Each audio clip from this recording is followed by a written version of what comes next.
Hello, hello, hello, coucou tout le monde. J'ai quand même l'impression que l'image elle est pas très propre. Je sais pas si vous me voyez bien. J'ai de nettoyer un petit peu. Alors du coup, je suis désolée, je commence un petit peu en retard. En fait, j'étais vraiment à l'heure, mais ça fait 4 minutes que j'essaie de publier sur mon ordinateur et ça veut pas, ça tourne, ça tourne, ça tourne. Ça me dit qu'il faut que je connecte mon appareil photo, mais mon appareil photo est connecté. Donc du coup, bah je sais pas. Alors déjà, j'espère que je suis. Ouais, c'est bon. Il y a Dorian qui est là. Il y a Cécile aussi. Je suis dans le bon groupe parce que j'essayais tellement de faire les choses comme il faut que je savais même plus dans quel groupe j'étais. Voilà, donc coucou Dorian, coucou Marie-Thérèse. Donc voilà, je disais, ouais, je sais pas, faut que je regarde sur mon ordinateur. Ça n'a pas voulu fonctionner, donc du coup, je le fais sur mon téléphone. Alors, aujourd'hui, je voulais vous parler d'un thème qui est la comparaison. En fait, hier, j'étais avec une collègue, on buvait un petit thé, etc. Et en fait, elle m'explique que, en gros, elle m'explique pas, elle me parle d'une expérience et clairement, je comprends qu'elle se compare. Elle est dans le domaine bancaire, bancaire et assurance. Et en fait, elle me parlait d'un collègue qui faisait tellement mieux que elle, tellement plus vite que elle, tellement plus rapide que elle, tellement plus de chiffres, tellement plus de contrats, etc., etc. Et franchement, je voyais bien que ça la mettait vraiment pas à l'aise et que elle était tout simplement en train de se comparer à cette personne et de penser que elle était moins bien que lui en fait, que cette personne. Ok? Donc ça m'a fait penser vraiment au marketing de réseau parce que je pense que dans le marketing de réseau aussi, on a tendance à se comparer. Donc déjà, je voudrais vous poser la question, est-ce que ça vous arrive, vous, de vous comparer aux autres, de vous comparer à vos collègues? Mettez-moi vos réponses, mettez-moi des commentaires. Est-ce que ça vous arrive ou est-ce que ça vous est déjà arrivé de vous retrouver vraiment à vous comparer à d'autres personnes qui sont dans le même domaine où vous avez l'impression qu'elles font mieux que vous, qu'elles sont meilleures que vous, etc. Et la deuxième question que je voudrais vous poser, c'est comment vous vous sentez en fait quand vous vous comparez à quelqu'un? Qu'est-ce que vous vous dites et qu'est-ce que vous ressentez? Qu'est-ce que ça fait à l'intérieur de vous quand vous êtes en comparaison avec d'autres? Je dis pas en compétition, mais en comparaison. Est-ce que ça vous arrive et comment vous vous sentez? Corinne me met oui par rapport à l'avancement. Dorian me met oui. D'accord. Et comment vous vous sentez? Qu'est-ce que vous ressentez au fond de vous? Quelle émotion ça provoque en vous?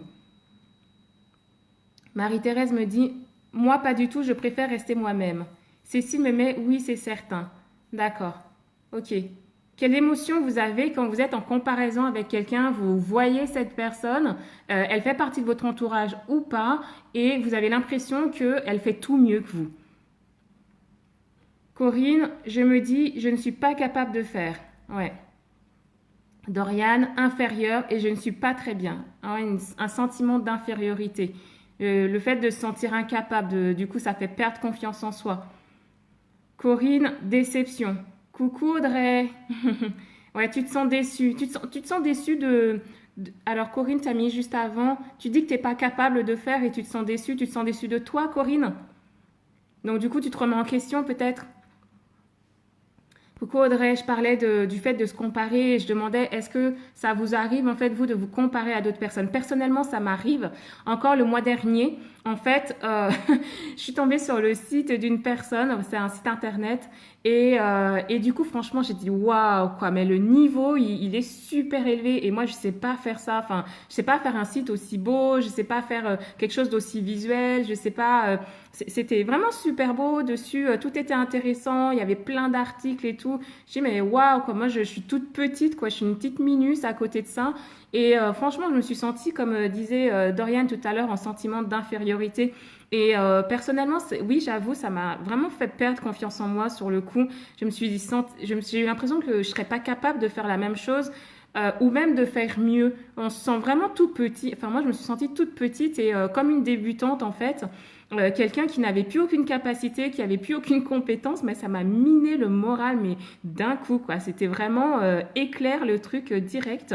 Donc ça, c'était les effets, en fait, de ce moment où moi aussi, je me suis comparée. Ça m'arrive encore. Des personnes que j'admire, en fait, que, voilà, je trouve que elles ont un ou plusieurs niveaux de plus, Mais maintenant, je le fais plus. En fait, maintenant, je le fais plus. Donc, quand même, il y a des fois où on peut pas s'en empêcher, c'est humain. Mais j'ai trouvé une petite technique que j'ai envie de vous partager si ça vous arrive à vous aussi. C'est si je me dis que je ne suis pas à la hauteur. Mais je te comprends tout à fait dans le sens où moi aussi, c'est vraiment le genre de phrase que je me suis dit, les genres d'émotions que j'ai eues. Et Corinne, car je travaille et des fois pas de retour par rapport à mon travail. Ouais, c'est vrai, c'est très décevant ça quand on met tous nos efforts, toute notre énergie et qu'on n'a pas le retour de ça. Bah, du coup, on a l'impression qu'on n'est peut-être pas capable d'y arriver. Bon, ça, je comprends tout à fait. Ok. Ben, alors, en fait, du coup, voilà, c'est ça que je voulais vous partager. C'est un process, en fait, que j'ai découvert, que je mets en place, moi, et qui m'aide, en fait, à arrêter de me comparer. Donc, je le partage, je l'ai partagé à mon ami, je vous le partage à vous. Peut-être ça pourra vous aider. Et peut-être que vous pourrez le partager à d'autres personnes, y compris des personnes de votre équipe, si parfois elles reviennent vers vous un petit peu embêtées parce que elles ont l'impression qu'elles vont moins vite que d'autres, qu'elles font moins de points que d'autres, moins de ventes, moins de recrutement, et qu'elles ont le sentiment de se sentir un peu en manque de confiance ou inférieure. Donc en fait, la première chose, la première étape, parce que souvent, je sais pas si vous êtes d'accord avec ça, dites-moi, mais moi souvent je me dis cette personne elle est mieux que moi ou cette personne elle fait mieux que moi. Je sais pas si vous êtes d'accord avec ça. Si je vois quelqu'un à qui je me compare, une de mes premières pensées c'est cette personne elle est mieux que moi ou elle fait mieux que moi. Et en fait, maintenant, je ne dis plus ça. En fait, je remplace cette phrase par cette personne, elle fait différemment de moi. D'accord? C'est pas la même chose. Parce que quand la personne fait différent de toi, c'est pas qu'elle est supérieure à toi. C'est elle a une méthode, une stratégie, des techniques qui sont différentes par rapport à celles que toi tu utilises. Ok? Donc, je peux dire aussi, cette personne, elle est différente de moi. Ok? Donc, en fait, on enlève le mieux que moi, là, d'accord? On le vire. Et en fait, on va dire, cette personne, elle est différente de moi ou elle fait différemment de moi. Ok. Euh, Cécile me dit oui, c'est ça. Corinne, oui, tout à fait. Donc voilà, ok. Est-ce que ça vous parle ça? Est-ce que c'est bon pour vous? Est-ce que ça vibre de ne plus se dire elle est mieux que moi ou elle fait mieux que moi, mais elle est différente de moi ou elle fait les choses différemment de moi, d'accord? Ou je fais les choses différemment d'elle. Ça revient au même. La deuxième étape, c'est de se dire et je trouve que ce qu'elle fait est inspirant, d'accord? Donc, première étape, cette personne est différente de moi ou cette personne fait les choses différemment de moi. Deuxième étape, et je trouve que ce qu'elle fait est inspirant. Donc là, en fait, on valide que, waouh quoi. Waouh, c'est franchement ça envoie du lourd ce qu'elle fait. C'est génial, c'est top. J'ai trop envie de faire pareil. Et on valide en fait qu'on reconnaît en fait que c'est bien ce qu'elle fait. Mais là, on n'est pas dans la jalousie ou dans la compétition. C'est juste qu'on admet. D'ailleurs, c'est bien parce que en termes d'onde pour la personne, c'est meilleur que de dire ouais, elle fait tellement mieux que moi et du coup, je me sens pas bien. Donc voilà, c'est beaucoup mieux, c'est beaucoup plus clean, plus positif pour tout le monde. Donc, et du coup, je trouve que ce qu'elle fait est inspirant. Ça, c'est la deuxième étape. On admet que c'est vraiment top ce qu'elle fait. Donc, tant mieux. En plus de ça, si jamais un jour vous rencontrez cette personne, bah, tu pourras lui dire, écoute, bah, moi, j'ai été sur ton site ou je t'ai vu faire ça ou machin truc et j'ai trouvé ça inspirant. Donc, ça, c'est positif pour tout le monde.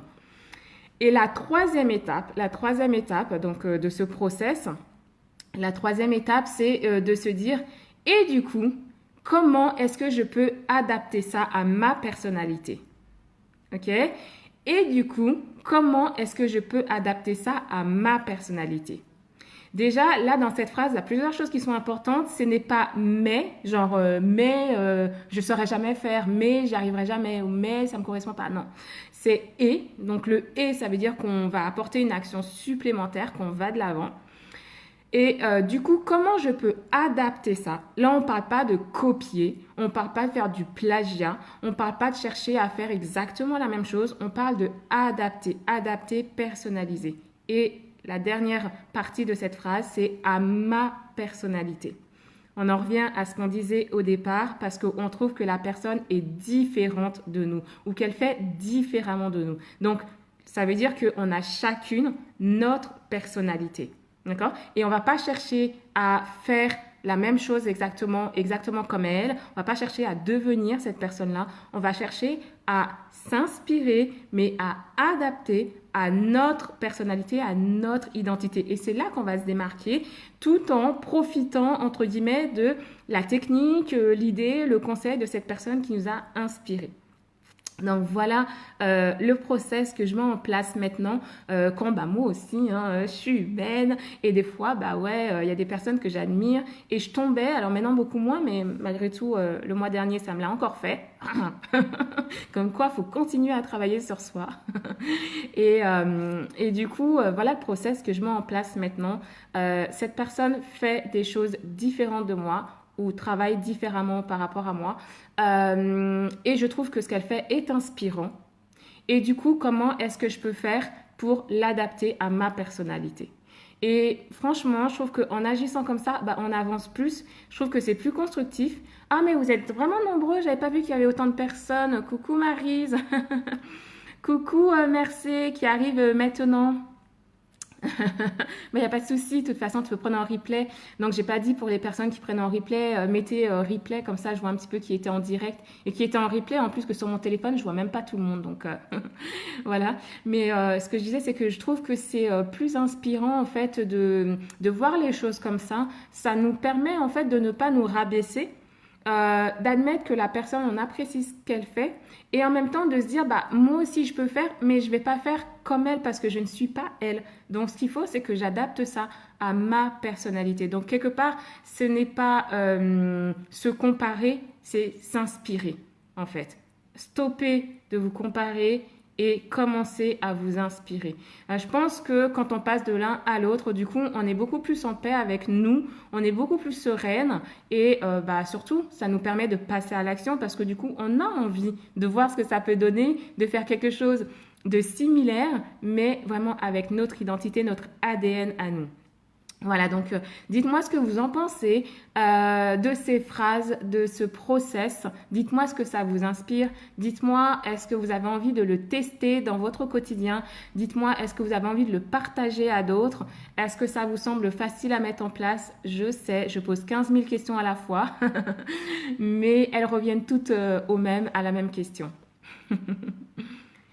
Dorian me dit, personnellement, je suis timide et ma marraine m'a conseillé de me regarder dans la glace et mettre des choses de mon physique en valeur. S'aimer soi-même, c'est déjà un grand pas. Ouais, c'est clair. Ouais, carrément. C'est un très bon conseil. Mais enfin, moi, je te dirais à ta marraine, franchement, je trouve que c'est un très bon conseil parce que, faut avoir un regard bienveillant sur soi, en fait. Faut s'apprécier tel qu'on est. Souvent c'est un cheminement parce que on peut avoir des complexes, parce qu'on nous montre des images de la femme qui est comme ci, qui est comme ça, et puis je suis désolée, mais enfin ces dictats, c'est pas forcément tout à fait notre vie, notre vraie personnalité. Donc du coup c'est un bon exercice vraiment de se regarder, d'être franc, transparent, honnête avec soi-même, et puis de commencer à s'aimer, d'apprendre à s'aimer tel qu'on est. Et Corinne me dit, je vais le tester, oui, facile à mettre en place. D'accord, parfait. Je vais noter ces phrases dans mon carnet positif. Ah, c'est super, je savais pas que tu avais un carnet positif, Corinne. C'est une bonne idée. Ça me fait penser à la méthode des 3 kiffs par jour. C'est en fait, en fin de journée, noter en fait les 3 moments qui nous ont apporté du plaisir et du bien-être dans notre journée. Ça marche très très bien. Merci, pour ma part, je n'ai aucun souci avec moi-même. Je fais toujours selon moi, je m'assume telle que je suis et je pense avoir des bons retours. Franchement, félicitations d'être à ce stade-là parce que je pense qu'on aspire vraiment à être en paix avec nous-mêmes, avec notre image, avec notre niveau, avec nos compétences, avec les résultats qu'on peut avoir. Et je pense que c'est un peu la clé de la sérénité quand on ne se compare plus, quand on accepte d'être comme on est, 100%, c'est tout. Ah, Corinne, ça a aussi un carnet de gratitude. Voilà. Ok, est-ce que vous avez envie de partager d'autres choses par rapport à ça, par rapport à comment vous allez pouvoir mettre ça en pratique pour stopper en fait de se comparer? Vous avez des forces, vous avez des qualités, c'est ce qui vous rend unique et c'est vraiment là-dessus en fait que vous devez vous appuyer. Bien sûr que un tel aura peut-être d'autres compétences et d'autres qualités que vous, mais en fait, on peut tout développer. Par contre, vraiment, si je peux me permettre un conseil, restez vous-même, quoi. Restez vous-même.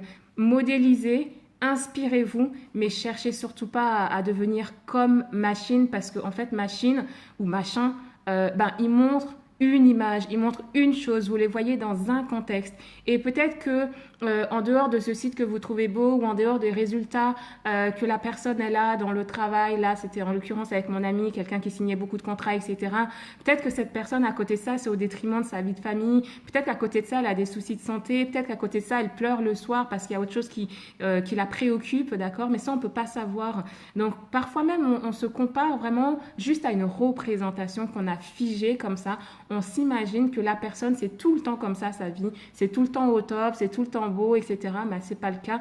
Je pense que cette personne, elle est aussi humaine que toi, que moi. Et du coup, ce qu'on voit pas, on se comparerait pas si on voyait ça aussi, d'accord? Donc, prenez du recul par rapport à ça et ne cherchez pas à vous fondre dans l'identité de quelqu'un, surtout que en réalité, ce qu'on aime, c'est une image que la personne renvoie. Et surtout, restez vous-même, hein, restez 100% vous-même. Même si vous allez prendre des techniques d'autres, prendre des conseils d'autres, adaptez-les pour que ça vous reflète vous. Sinon, vous allez avoir une perte d'identité et de repères et c'est vraiment pas mieux. Donc, c'est ça le conseil que je pourrais vous donner, 100% vous. Ok, bon, j'espère que je suis bonne au niveau du timing. J'ai un rendez-vous de coaching privé. À droite, je regarde l'heure. Je regarde là sur mon ordi. J'ai un rendez-vous de coaching privé en marketing de réseau, là, à 13h. Ouais, c'est 57. Donc, du coup, je m'en vais vous laisser pour consacrer du temps à cette personne. Et puis, évidemment, je lirai tous vos retours ici dans le groupe, aussi pour les personnes qui prennent en replay. Voilà. Coucou Stacy. Stacy, je crois bien que c'est la première fois que je te vois dans un direct, donc bienvenue. Pareil pour Sonia, il y a quelques personnes où je vous avais pas vraiment vu avant dans les lives, donc vraiment bienvenue. Letty aussi. Merci, j'adore ce que tu es. Merci, merci. Et si je voulais être vraiment transparente, aller au bout de ce que je viens de partager, il faut vraiment qu'après que j'arrête, parce que j'adore être à l'heure pour mes rendez-vous. Eh bien, oui, tu adores l'image que tu vois de moi ici aujourd'hui. Mais bon, c'est vrai que parfois, même quand je vais pas bien, j'ose quand même un petit peu vous le partager parce que j'ai suffisamment confiance en vous et dans ce groupe pour aussi des fois partager des moments de vulnérabilité parce que ouais, j'en ai aussi. Mais voilà, en général, j'aime bien qu'on se booste tout ensemble. Merci pour ce live, Dorian, avec plaisir. Marie-Thérèse, je préfère rester moi-même et pas me comparer aux autres et rester vigilante par rapport à ça. Tu as tout à fait raison. Corinne me dit coucou, Karine en replay et Stacy me dit oui merci. Ok bon, je vous envoie tout plein d'attention mais là il faut vraiment que j'y aille. C'est extrêmement important pour moi de vous consacrer du temps quand vous me demandez de vous consacrer du temps. Cette personne a réservé son rendez-vous avec Calendly donc c'est fixé, c'est figé et voilà j'ai très hâte en fait d'être en échange de vive voix avec elle. C'est des moments privilégiés pour moi. Donc je m'en vais faire ça et je vous laisse continuer votre journée. À tout vite. Ciao, ciao.